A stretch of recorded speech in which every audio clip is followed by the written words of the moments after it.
नमस्ते दर्शकबिन, नेपालभित्र युट्युब च्यानलमा स्वागत गर्दछु र आज हामी यस काठमाडौँ कमलादी स्थित टुकुचा भासिएको ठाउँमा आएका छौँ र यस टुकुचा खोला भासिएको लगभग 1.5 महिना हुन लागिसक्यो। तैपनि यहाँ केही काम भएको देखिएन र यस ठाउँमा हाल के हुँदैछ भनेर यस भिडियो लिएर उपस्थित भएका हौँ। नपर्ने हो यो। अरूले त बनाउलान् भन्ने आश छैन, बालिन्साको आश छ, बालिन्साले बनाउनुहुन्छ है भन्ने आश छ। दर्शकबिन, यस कमलादी रोड खण्ड निकै नै व्यस्त रहने रोड थियो। नक्सा त घर पास हुँदैन भन्छ। गरिबको लागि चाहिँ यहाँ कानुन छ, धनीको लागि कहाँ कानुन छ? सडक विभागले मैले गर्न सकिनँ भनेर जिम्मा दियो भने बालिन्साले यो धेरै त होइन, हप्ता दिनभित्र सकिसक्नुहुन्छ। अब यहाँ अस्ति गाडी पनि एउटा फस्यो। दर्शकबिन, टुकुचा खोलाले झनै डरलाग्दो स्थिति ल्याएको छ र यहाँ केही पनि काम भएको देख्न सकिँदैन र स्थानीयहरू पनि खुसी छैनन्। चाहिँ टेन्डर खुलिरहेछ, त्यसमा पनि कमिसन नमिलेर चाहिँ यो रोकिया हो कि? न्यु रोडमा 24 घण्टामा सक्यो त्यत्रो। अब यहाँ अहिले कति दिन भइसक्यो बाटो बन्द छ अहिले।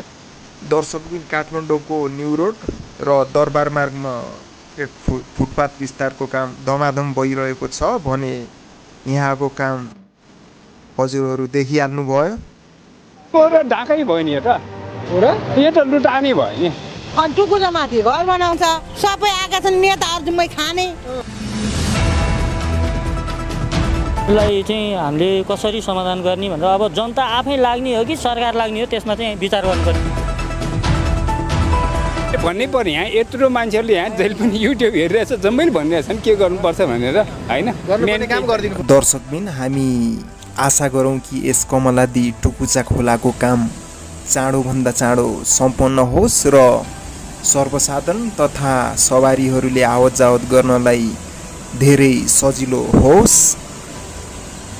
साथै हजुरहरू यस भिडियो कहाँबाट हेर्दै हुनुहुन्छ, हजुरहरूलाई हाम्रो भिडियो कस्तो लाग्छ, विभिन्न विषय तथा यस टुकुचाको विषयमा पनि कमेन्ट सेक्सनमा जानकारी गराउनुहुन्छ भन्ने आशा गरेका छौँ।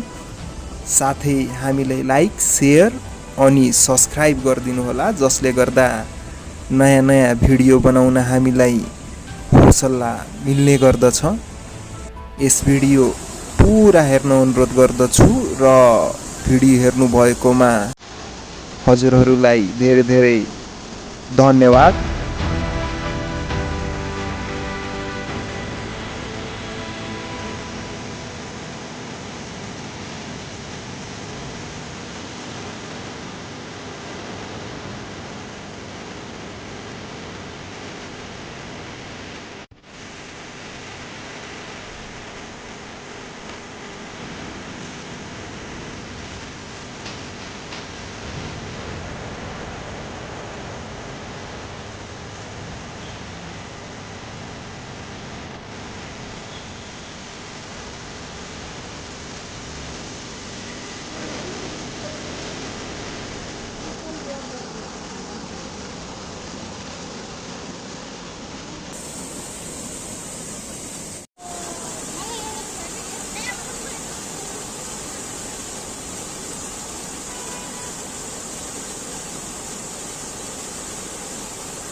खै त्यसको लिमिट बढाउनु पर्छ होला ल ठिक छ